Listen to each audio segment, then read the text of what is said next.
Hey there, YouTube. It's Johnny45acp here. Hey, I wanted to, I know there's a bunch of these out there as well, but I wanted to and make also a video on how to make a CharCloth.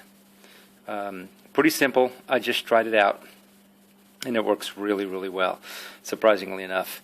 And the whole concept is burning something without feeding it oxygen, so it doesn't actually combust. It just draws all the honestly I'm not quite sure, but draws all the combustible fumes out of it, and then it makes into a small, like a dark carbon cloth that takes a spark really, really fast and really easily.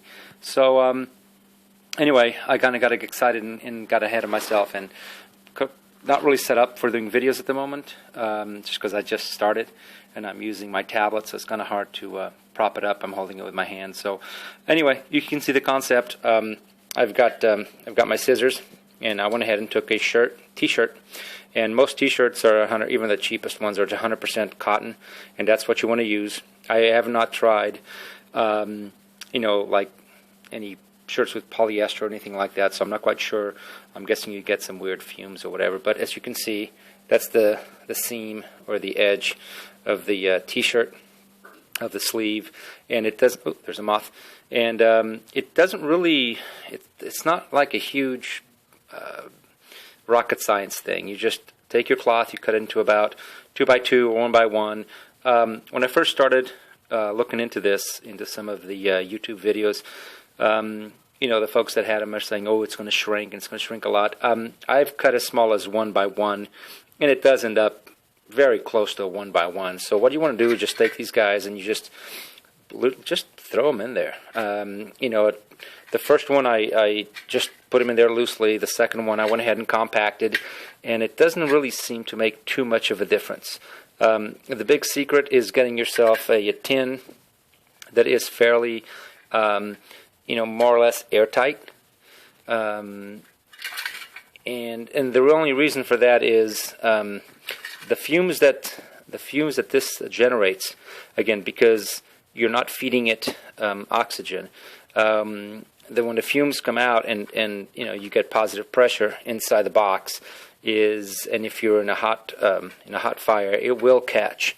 And so what I've noticed with this is not an everybody using Altoids. This is a Sucrets, and I've already used this. So again, like I said, I got excited. But with this, I drilled a little hole in the top, and so what that does is it allows all the gases to escape, and allows the material to burn, or actually to, exhume all the fumes without actually catching on fire and just becoming ash. What I did find on this guy, because of the little hinges and all that, it does, the fumes do sneak out of the sides, but it doesn't really matter. Again, the whole concept is to burn this, and because you do get positive pressure inside the can or the tin, it blows it out, thus not allowing any of the oxygen to come back in and actually catch the whole thing on fire. So you do have to keep an eye on it. When you do see if your fumes that are escaping do not catch on fire, you will see a smoke plume, and when it stops smoking, you want to go ahead and remove it. If it does catch, it will be like a little candle, and when the flame burns out and there's no more flame coming out of that hole, you want to go ahead and remove it. I haven't tried to let it just sit there. I'm not quite sure what happens, but maybe later on I'll go ahead and do that and just add on to this video. But anyway, I'm going to go ahead and take this and stick it on the fire, and I'll go ahead and video that next. All right, see you guys in a second.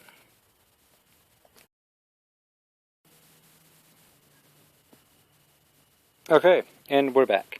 All right, so this is my little stove that I made from a Harbor Freight air tank. The compressor burned out, and so I took the tank and actually make a furnace out of it. And I'll get to, I'll make a video on that one sometime later. But anyway, so this is pretty much my fire, and I will just take this guy, and you go ahead and just stick it right on top of the embers. And you just go ahead and let it sit there, and you will see, and I may not be able to see because, of course, I do my videos at night. There we go, that may help. And you put this guy right on top of the embers.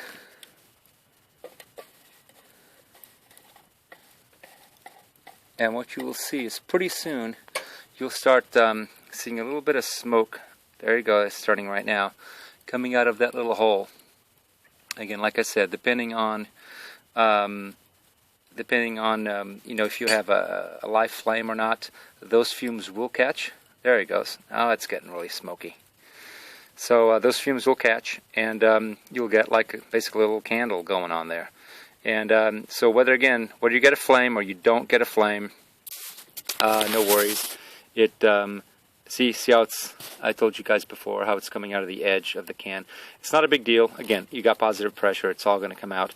The whole concept is you don't want oxygen coming back in, and so that's why it's kind of important to make sure that when it stops smoking, you remove it from the fire. As I mentioned earlier in this video, I wasn't sure what you're going to end up with. What I'm guessing you're going to end up with, if oxygen gets back in, is you're going to end up with ashes inside.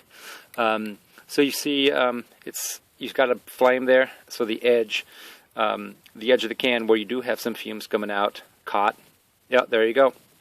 And so, because again, much like a gasifier, what are you getting here is you're getting the gases, the flammable gas is coming out. And once it hits the oxygen, it does light. So, so you're just going to go ahead and sit here and just let it go. It's no worries. Let it go. And once you see that flame will basically come down to a small, tiny little wicker, and eventually it will just stop. Once it stops, you go ahead and remove that and just put it on the side and just let it cool off.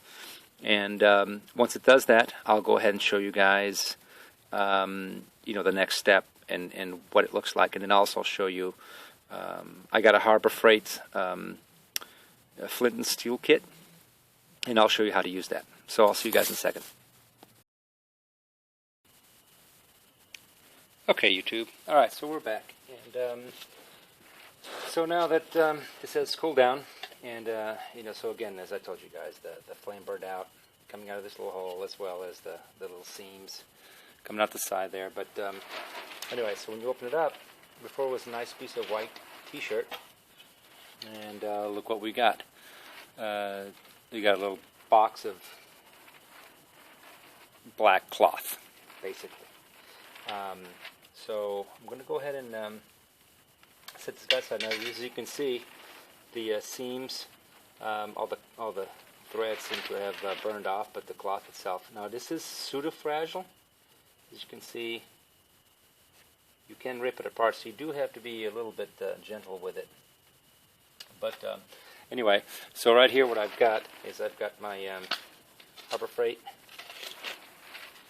flint and steel kit, and you don't even need to scrape off the magnesium. And so as you can see, let's see if we can get this with a couple sparks.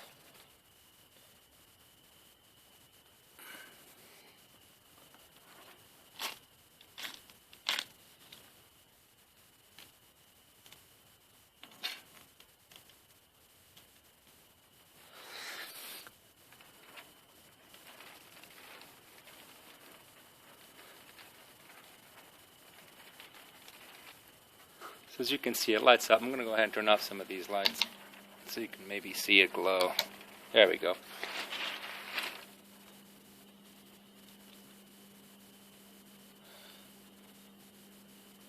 So all it takes is a couple sparks, and this guy go ahead and lights up. So again, when the turn these back on again. All right. So once you get these things glowing and amber, you get some dry brush. Or if you're in the woods and you got pine needles, dried pine needles, those things go up like nothing.